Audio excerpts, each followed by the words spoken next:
르우벤의 아들들, 시몬의 아들들은 이렇다라면서 숫자가 나옵니다. 근데 여기에서 뭐 싸움에 나간 숫자들은 이들 어차피 다 죽을 거니까 46,500명. 예, 결론적으로 보면은 뭐냐면 다 죽을 걸 우리가 이미 아니까 얘들이 그냥 광야에서 죽을 사람들의 숫자가 써지고 있는 겁니다. 근데 또 어떻게 생각하면 무슨 느낌이 드냐면요. 이 정도로 숫자가 많았는데 가나안 땅에 들어가는 걸 무서워했다라는 것 자체가 문제가 있어요. 12명 스파이 말 듣고 못 들어갔다라는 게. 이 정도면 들어갈 만해요. 300만 명인데. 그렇지 않습니까? 그 다윗 때 진짜 전성기 때 다윗이 전성기여가지고 가나안 땅에 어마어마하게 땅을 많이 얻은 다음에 그때 전성기 때 다윗이 죽기 전에 인구 조사를 하죠. 하나님이 진짜 복을 부었을 때 그때도 100만 명이 안 돼요. 그쵸? 그때도 한 60만 명이었던 것 같은데 제 기억에. 그 가나안 땅 그 따져봤자 그때 당시 부족 사회고 뭐 몇 그거 안 된다라고 생각하면은 아무리 많아봤자 한 30만 명이에요. 그럼 300만 명이 들어가면 그냥 이기는데 거인 보고 무서워서 안 들어갔다라는 게 진짜 문제가 있는 거죠. 근데 이스라엘 사람들이 그런 경우가 많습니다. 삼손 같은 경우에도 삼손을 유대 지파 사람들이 도와야 되는데 블레셋 사람 몇 명 온다고 무서워가지고 유대 사람들이 전부 다 삼손을 팔아넘기거든요. 숫자적으로 훨씬 많은데 그런 걸 생각해 보면은 믿음이 없는 거죠. 하나님이 도와준다라는 믿음도 없고 자기네들 숫자도 못 믿고 약간 그러는 겁니다. 그래서 하나님이 이스라엘 사람들의 이런 걸 아니까 그 숫자를 세도 안 믿고 숫자를 믿어도 믿을만 해도 안 믿고 그리고 세든 안 세든 어쨌든 하나님 안 믿으니까 결론적으로 뭘 하게 하냐면은 하나님이 딱 그렇게 말씀한 건 없어요. 하지만 숫자를 세는 것을 하나님이 극도로 싫어요. 이제부터. 그래서 너네가 숫자 세지 말아라. 숫자 세면은 숫자 믿을 것 같다라는 그런 느낌이 팍팍 풍기는 말씀들이 나옵니다. 정확하게 말하진 않아요. 하지만 그 숫자를 세지 말라고 하나님이 신신당부를 하시는 것들이 많아요. 그러니까 숫자를 셀 때, 숫자를 센 다음에도 한 사람당 그 인구 조사를 했을 때 그 돈을 내게 돼 있어요. 꽤 많은 돈입니다. 한 40만 원 정도의 돈인데 그 정도를 내 가지고 성전세로 내는데 돈을 안 내면은 하나님이 전염병을 돌게 해서 죽이겠다라고 말할 정도로 왜냐하면은 전염병을 돌게 하는 이유는 너네가 숫자 믿었으니까 숫자를 없애버리겠다는 거예요. 하나님께서. 그래서 그 숫자에 대한 것을 이제 세는 것을 별로 하나님 원하지 않습니다. 그러니까 우리 세력이 얼마나 많아진다 그거를 하나님 좋아하진 않아요. 어떤 분들은 이걸 오해해가지고 뭐 우리 교인이 몇 명이다 그걸 또 세는 것도 두려워하는 분들. 예, 하나님은 예, 아까 말씀드린 것처럼 선으로 갚습니다. 그게 너무 요만큼 잘못하면 하나님이 정령구속이라 그거 없어요. 괜찮아요.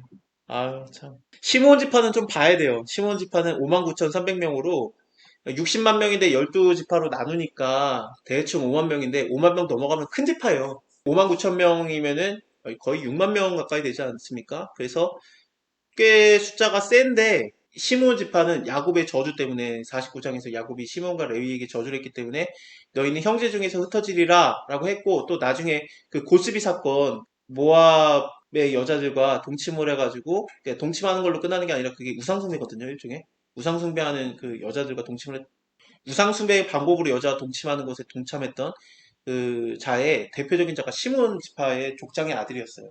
걔만 죄를 진 건 아니에요. 그때 한 3만 4천 명인가가 죽는데 그때 3만 4천 명이 다 같이 죄를 진 거거든요.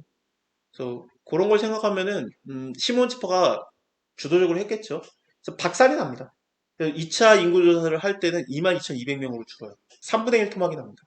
나중에는 이 시몬 지파가 들어가기 전에 너무 숫자가 적어지니까 유다 지파에게 속해서 보호를 받다가 아예 사라지는 지파가 예, 이 시몬 지파입니다. 그래서 12지파 땅을 분배받을 때 이런 식으로 받아요. 그러니까 유다 지파 안에 시몬이 들어가서 보호를 받는데 시몬 지파가 야곱의 저주대로 사라져요. 남유다 북이스라엘 할 때 시몬이 없죠. 왜냐면 시몬이 사라지는 지파가 됩니다. 이런 거는 좀 생각하면 좋고요.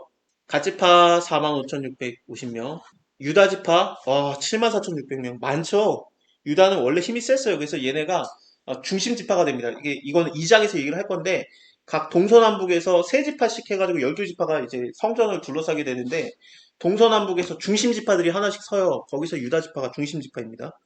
그래서 여기서 큰 지파로 나오는 거 뭐 예를 들면은 에브라임이라든지 루우벤이라든지 단지파라든지 유다지파 같은 경우에는 그 동서남북의 중심 지파들로 서요. 유다 같은 경우에는 동쪽의 중심 지파입니다.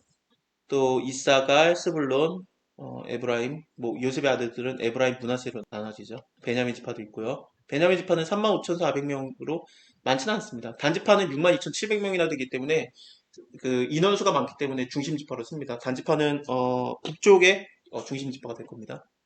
아셀, 납달리 이렇게 계수를 다 해봐서 계수함을 입은 자가 싸움에 나갈 수 있는 20세 이상으로 싸움에 나갈 수 있는 자들은 60만 3,550명입니다. 그리고 이들이 39년 후에 다 죽고 40년 있다가 다 죽고 2차 인구 조사를 했을 때 숫자가 어떠냐면은 그때도 60만 1,730명으로 거의 똑같아요. 아버지 때의 그 숫자를 하나님 그대로 좀 약간 유지시켜줬어요. 레위인들은 계수에 들지 않았다. 왜냐하면은 싸움에 나가지 않을 거니까 레위인들은 계수를 하지 말아라. 이들은 3장에서 계수를 합니다. 그래서 이 장막을 옮기는 것들이라든지 그런 걸 하게 될 건데 장막 세우는 거, 장막을 옮기는 거, 그리고 장막에 가까이 오지 못하게 하는 것을 하게 합니다. 그래서 그 여호와의 성막에 가까이 오는 걸 못하게 하려고 이 레위에게는 세 명의 아들이 있거든요. 그래서 그들이 동서남북으로 해요. 근데 세 명이니까 동서남북을 할 수 없죠. 그래서 한쪽은, 그러니까 동쪽 지역은 아론의 자손이 또 따로, 모세랑 아론의 자손이 몇 명 안 되지만 그들이 이게 막아요. 그래서 아무나 여호와의 성막에 가까이 와가지고, 괜히 와가지고 하나님의 진노가 임하지 못하게. 원래 하나님을 가까이 하는 거는 허락된 상황이 아니에요. 우리가 하나님을 가까이 할 수 없습니다, 원래. 근데 하나님의 은혜로 지금은 너희가 나를 가까이 할 수 있다라고 하나님이 허락을 하셨는데, 신명기에서.